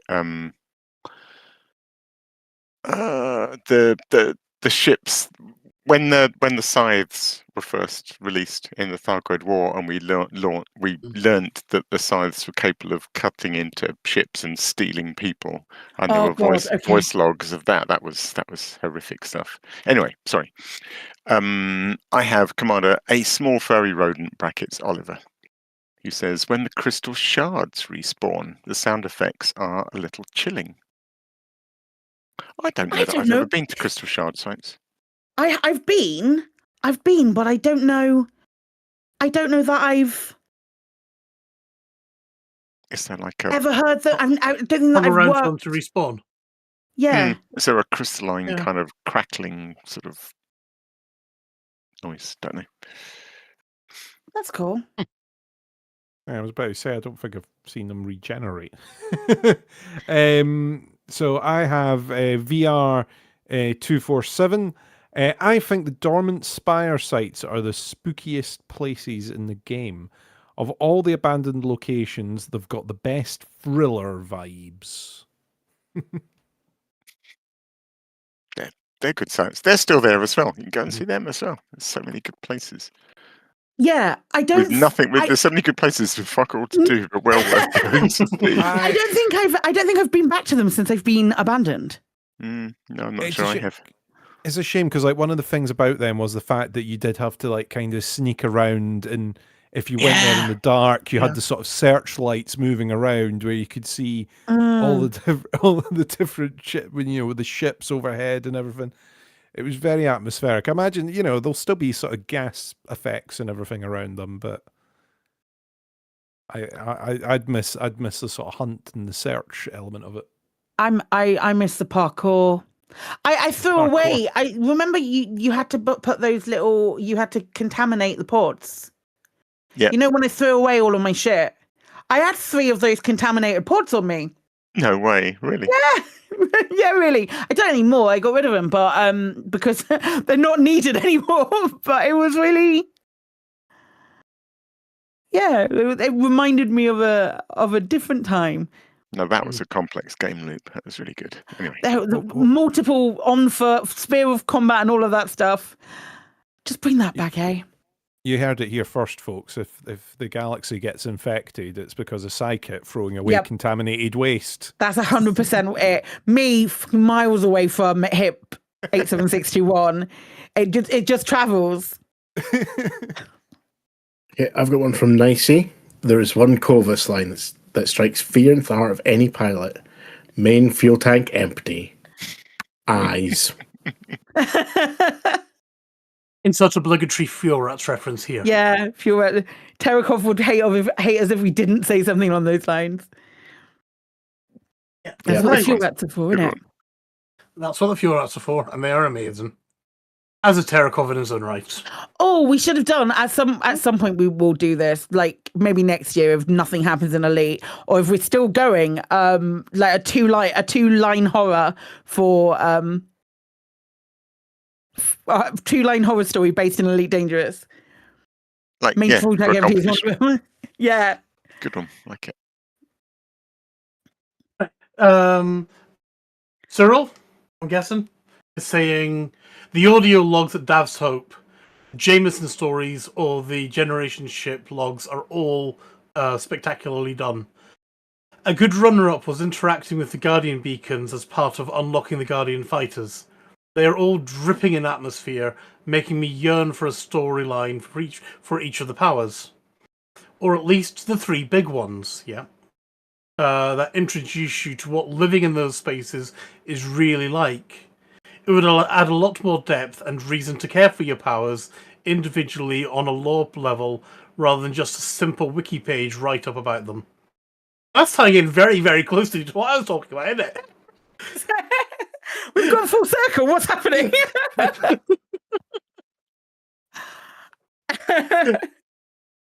That's I couldn't agree more. Nice.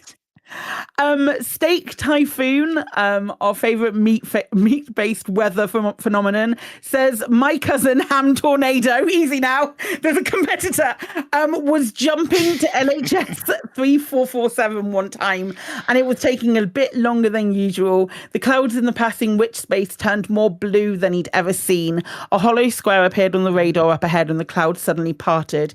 He saw a Sidewinder step past him with a short flash of the proximity alarm. He heard a whisper on the comms asking, "Is this the right system?" The tunnel closed and he finally arrived at LHS 3447. So he checked his comms log. There was a ship called the Shiver, but after just a moment, his HUD flickered with Thargoid static and the log entry vanished. Creepy. Creepy I'm if assuming this is fiction. Who knows? I like it. I like the mystery around the idea that we don't know if he's recounting something that happened or just writing fiction. But Steak Typhoon, was your cousin Ham Tornado okay? I think we should leave it at that. That'd be cool if we saw things in witch space occasionally. Yeah. Half seen, you know.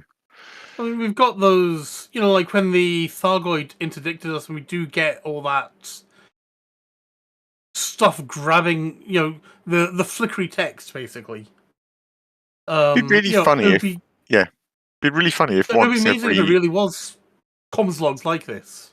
Yeah. If like once every 1,000 witch space jumps, there was, I don't know, a sound A that fuck isn't up. normally part of the sound mix, or a Just something that makes you go, what was that? what was that? That's not what was that? Tendrils encroaching on witch space. Yeah. You suddenly see your TARDIS floating down there. Darren's asking if we don't see his face every time we jump between systems. They must have patched that out, if I'm honest. Yeah. Oh, it's me. It is you, mate. Sorry. Some of the abandoned bases, like the Holloway Bioscience Research Facility 15, Spider One, Geological Survey 23B out by Colsack with the stones. He keeps watching the stones, are my favourites. There's another one closer to the bubble, I think. I can't remember the name. However, you park up there and there are just some eerie sounds. I wonder if that's your one, Ben. The generation ships are also good for giving me the chills. Thinking about it, just stopping in space and turning most of your modules off, leaving you with the background space sounds can be pretty eerie. It can indeed, Epaphras, especially when the window starts to frost over as well. That's still awesome. There isn't sound. I saw Commander Sarjo said it in chat that one of the scariest noises in game is the last 10 seconds of life support if you die of asphyxiation. Can confirm that is one of the more horrible noises in game. It's done that really well. That sort of like not good noise. Crazy stuff. Chris? Very, very, very, very. I have got Profane Pagan. Without doubt, the atmosphere and music of the Guardian sites. Oh, how I wish I could go underground there and do archaeology Indiana Jones style and then running away from a giant rolling Guardian orb chasing me. I love the visual. There's another thing. Maybe you could help me out. My memory fails me. I distinctly remember a megaship which fell prey to Fargoid hunters around the Second Fargoid War. It was a story of crazy passengers barricading themselves, shutting down parts of the megaship, and hunters abducting people. I can remember the amazing sound design and voice acting of the voice logs and the terrifying screams of the crew as the Fargoid hunters cut through the bulkhead to snatch everybody aboard. But I forgot which megaship was that. Do I remember wrong and mix two different megaships in my head? Was the destroyed ship during a Proteus event? Or was this the destroyed ship during the Proteus event? I don't know if it's the destroyed ship during the Proteus event. I'm getting Alexandria vibes because the Alexandria was like kind of creepy, a bit like that. Like they were stopping giving them access. Yeah, this is the one I was referring to, and the voice logs are terrifying. And there was, because some of the people on board were worshippers, so they'd kind of sabotaged the ship, and so some of the voice logs they started off thinking they wanted to be taken. And then when they saw the horror of what was coming to take them, they quickly changed their minds, most of them. There was, I think that's two as well. There's another one when there's one where the Thargoids were taking them, the Thargoid ship, where everyone got on a Thargoid ship, it jumped and it was in the way of one of the Stargoids that was coming. And that was people realizing, oh shit, I don't want to be here anymore. I think that's one of those. And then there's the two Fargod sites, like of the abandoned settlements. A couple of those have different, everyone's got a different feel. I think Neil Newborn does two voice. There's a Birmingham voice that's definitely Newborn's over there. There's loads of ones where people are going, oh no, wait, shit, wait. That kind of stuff. It could be the Sacrosanct. It could be, you could be talking about the Alexandria. Kingfisher rings a bell as well. I'd forgotten these names. There's so many. There's so many ones where it doesn't end well. There's not that many where it's a happy ending. I'm just waiting to find the one that we saved and then the Dredger clan gave a frame shift drive to. Oh yeah. I do love the Dredger clans. What is it called? We have a Golconda. We have a decal for it. The Golconda. I'm still waiting for the inevitable event where we find the wreck of the Golconda somewhere. I'm so so convinced that that's the case, that we're gonna find that. Maybe right towards maybe in hopefully a good few years time when Frontier starts sunsetting Elite, maybe we'll get like the wreck of the Golconda will be discovered as like a final sort of. Why? Hey, Why would you do lads. that? Well, remember that thing you did that you felt really good about and you got a decal for? Get They're dead as well. They're all dead. They were really good. Thank you so much for all of your answers there. It's really that's been really fun. I love spooky season. I'm a big fan. Does anybody have any other business? Because we are getting to a point where we're going to be wrapping up, so it is a shorter show.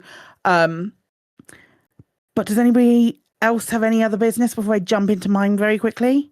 Not me. Okay, excellent. On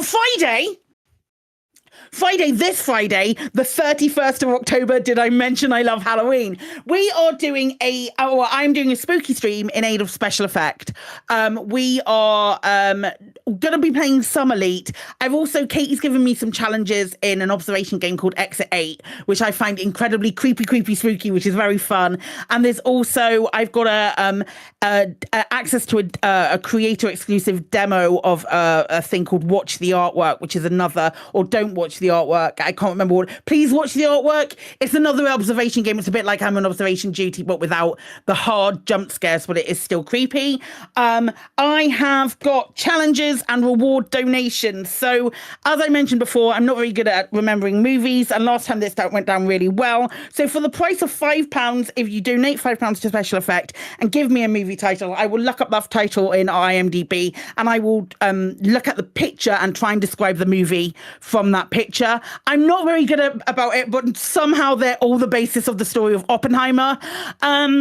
For 10 of your Great British pounds, I have some safe for work, not blood related, so they can go on YouTube Halloween tattoos, temporary tattoos, which I'm going to put on my body on my arms and my neck and my face for the price of 10 of your Great British pounds. For 20 quid, I'll do a Bean Boozled, and they arrived today, and one of the flavours is Bath, and I'm not happy about it, and I'm really scared. What the hell is a Bean Boozled? Bean Boozled. So there are two sweets that look exactly the same, and one of them is a nice flavour and one of them is a bad flavour. So you've got like tutti frutti, not tutti frutti, blue cherry and toothpaste. But they look exactly the same. So it's just a look at the drawer. It's kind of like a trick or treat thing. But one of the bad flavors is Bath, and I'm not excited. I'm not excited about it now. I've looked at them. So they're like jelly sweets. So doing that for 20 quid. But if you pay 30 quid, you get all three. So I will do a stupid movie explanation while putting on a temporary tattoo and eating a Bean Boozled and hate everything. But yeah, that's happening on Friday. I'd love for you to hop along. I will be putting out some promos for it, hopefully tomorrow, if I get the chance to finally get the graphic done for it. I've been so busy, but we're raising money for the excellent folks over at Special Effect. So if you're able to, please consider donating, and I'd love you forever. I'll come over and hang out during the stream on Friday. That's that. Also, drop us a comment on the old Spotify while you're here. That would be lovely. If you're listening on Spotify, do that. That would be great. Yeah, they're good. You like reading those? Yeah, we do enjoy reading them. It's really fun. Right, so it's time for our shout outs. Our sister station, Hutton Orbital Radio broadcasts on Thursdays from 8:30 p.m. You can tune in at twitch.tv/Hutton Orbital Truckers, or for just the audio at radio.forthemug.com. For the discerning commander who likes a bit of CQC action, check out the CQC Discord at discord.me/Elite Dangerous CQC. We're also giving shout outs to the following Elite Dangerous podcasts. We have the Guard Frequency, who do other space games, and also our pals over at Loose Screws. You'll get Elite eventually, I promise. We also, don't forget the Distant World 3 podcast. Yep. Every fortnight. Yep. That's Every other week. 2 weeks. Yep.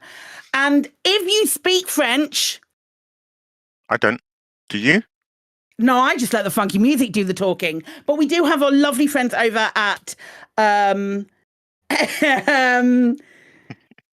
Elite Dangerous who do the missions and those other fun things that you can do. Following this, we have the latest Galnet News Digest as provided by Commander Wotherspoon and Commander Beetlejude. Special thanks to those who have chipped in on Twitch chat and are in-game commanders. Who have you met up with? In the bar with me tonight, the Jinx Effect, Tiberius Valerian, New Hook, Sir Oberon, Katiana, Siberius, and Valerie C. Perfect. Special thanks to Commander Tokoso, JN Trax, and Alan Stroud, who created the music used on the show. And that is it for another episode of Lave Radio. If you would like to get in touch with the show, then you can find contact links in the home/contact us menu of the laveradio.com website. Do let us know if you have any questions or if there's anything you'd like us to discuss in a future episode. Lave Radio is recorded live on a Tuesday evening at 8:30 and streamed out at laveradio.com/live. Thank you to Alec. Thank you, Claire. Night all. Don't Thank forget you. to look behind you when you go upstairs in the dark tonight. Ooh. Thank you to Ben. They come out at night, mostly. Mostly. Moistly. Shut up, Claire. Thank you to Jesus the Chris Christ. 4. Soggy Lee? Will we go for Soggy Lee instead? Soggy Lee. Thank you. Really dumb. Thank you to the Chris Mark 5. You're welcome. Sure. And extra special thanks to today's tech specialist, the wonderful Epaphras. You're welcome. Hurrah! Ooh. Until next time, commanders, fly safe. And if you can't do that, fly dangerous.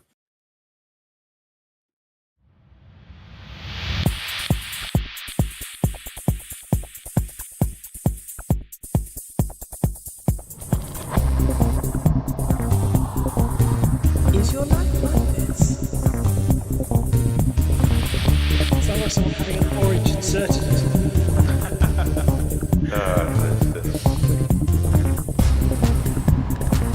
Need a safe word.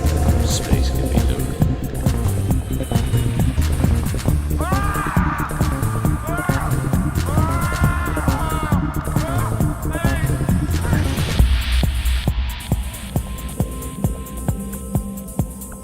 I'm gonna see the galaxy.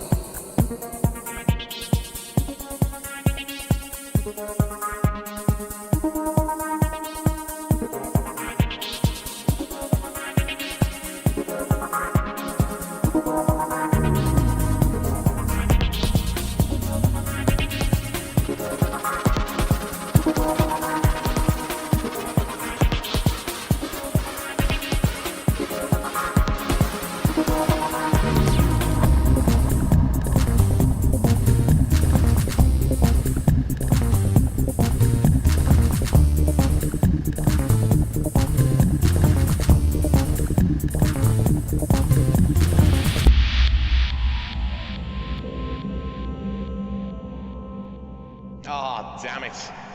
No worries, guys. Hold the fort for 2 seconds. I'll be right back.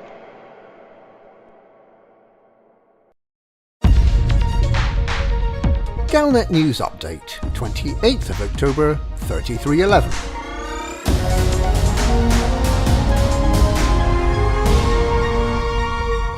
Broadcaster Will Jessup has released a special season of his Macabre and Monsters Icecast, and he's offering rewards for those who follow the trail. And the latest Brewer initiative has concluded, with the expectation that a science and security enclave will be built around permit-locked HIP 87621 within days. Will Jessup, creator and host of the popular Macabre and Monsters Icecast, has sent out a mass-market mailing inviting commanders to experience his Macabre and Monsters Icecast special.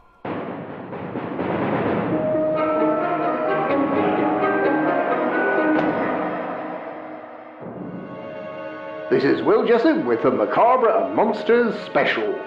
It's Halloween again! It's me, your blood-soaked host, Will Jessup, about to dig into yet another true tale from the darkest reaches of space. I'm going searching for one of the most depraved set of spacers to have ever inhabited the edges of the bubble, the Colgraves.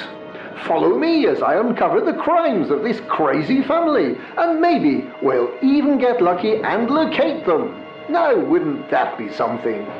Come and find me at Hertzsprung Terminal in Saragir and join the hunt. And remember to subscribe to get the unscrambled location of each episode.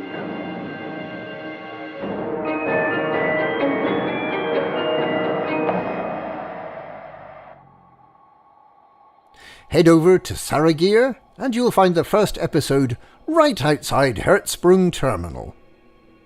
If you're not a subscriber, you'll need to solve a series of puzzles to find all the episodes. You'll typically be looking for the next system name to find the next beacon and episode.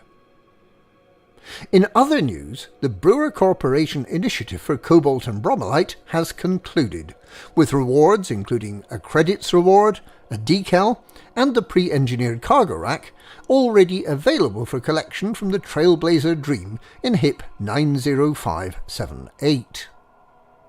With megaships belonging to the 12 powers already in place around HIP 87621, it seems likely that the anticipated deployment of infrastructure in the region could be completed within days, possibly as soon as Thursday. Rumours talk of a science and security enclave, but it's at present unclear whether the powers intend to cooperate to build the infrastructure, or if they'll be competing as rivals. The superpowers are reported to have been pressuring the October Corporation to surrender the permit lock on HIP 87621 and to allow the exobiological discoveries made there to be examined by scientists. Owner of the October Corporation, Lexi October, has not yet commented.